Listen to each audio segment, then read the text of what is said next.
السلام عليكم ورحمة الله. الكابتن محمود الخطيب يقرر تغريم حسين الشحات نص مليون جنيه بدلا من 300 ألف جنيه، ويطالب اتحاد الكرة ورابطة الأندية بمضاعفة الجهد والعمل على إرسال ما تقضي به اللوائح الرياضية وفق معايير واضحة وواحدة في الجوانب الإدارية والتنظيمية والانضباطية والمالية مع كافة الأندية حدا سواء. الأهلي ينفي أنباء التفريط في علي معلول بعد تلقي أحد العروض من السعودية، ويؤكد أن ما تردد من كلام في تونس لا أساس له من الصحة. حسين الشحات يشكل فريق قانوني بعد شن بيراميدز عليه بعد صفع محمد الشيبي. محمود علاء يغيب عن الملاعب 3 أسابيع بسبب إصابته بتمزق في أربطة الأنكل. مصطفى سعد ميسي يقترب من الانتقال إلى نادي زد بشكل نهائي والإعلان الرسمي خلال الساعات القادمة. فرج عامر يعلن عودة زياد طارق للأهلي وعدم إكمال الموسم القادم مع سموحة. فخر الدين بن يوسف أصبح قريب للانتقال للزمالك، واللاعب يرحب بشرط الحصول على 750 ألف دولار كراتب سنوي.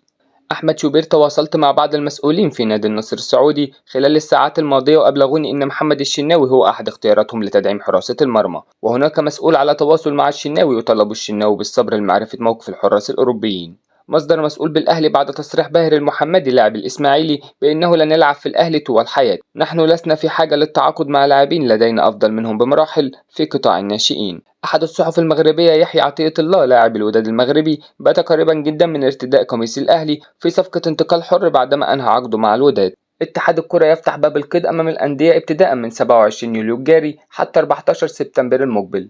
كريم العراقي ظهير أيسر المصري ينتظر الانتهاء من مباراة الأهلي والمصري البورسعيدي لإتمام انتقاله للبنك الأهلي.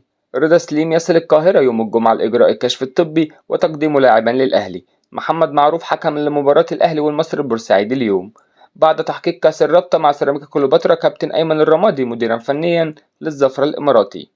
إدارة الأهلي أعطت الضوء الأخضر لرحيل أحمد القندوسي على سبيل الإعارة لشباب بلوزداد، وتبدو فرصتهم أكبر من مولودية الجزائر لضم اللاعب.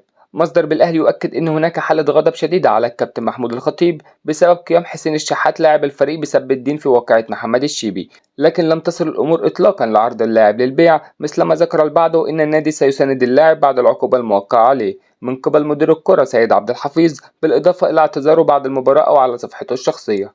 اتحاد الكرة يطمئن الأهلي ويؤكد أنه سيتم السماح للأندية بقيد 5 لاعبين أجانب كبار في الموسم الجديد بخلاف الثلاثي الذي سيتم قيده تحت السن. كولر يستبعد الشناوي، كهربا وياسر إبراهيم ومعلول ومحمد هاني وأليو ديانج ومحمد مجدي قفشة وأحمد عبد القادر وحسين الشحات ومروان عطية ومحمد شريف من قائمة الفريق لمباراة المصري. كابتن ميمي عبد الرازق يقرر الرحيل عن المصري البورسعيدي بعد مباراة الأهلي أيا كانت النتيجة.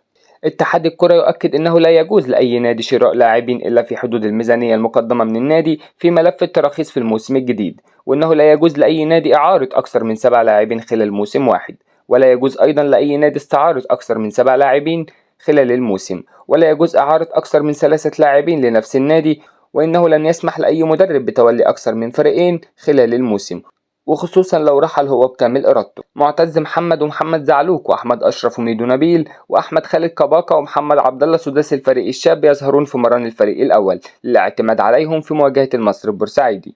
كريم حسن شحاتة يهاجم إمام عاشور بكل وقاحة بسبب ترديده أغنية أهلاوي أنا والفخر ليا، ويتهم اللاعب بالتلاعب بمشاعر الجماهير. طارق العشر مدرب الاتحاد السكندري يعلن انتهاء إعارة عمار حمدي ومحمد محمود وعودتهم للأهلي مرة أخرى.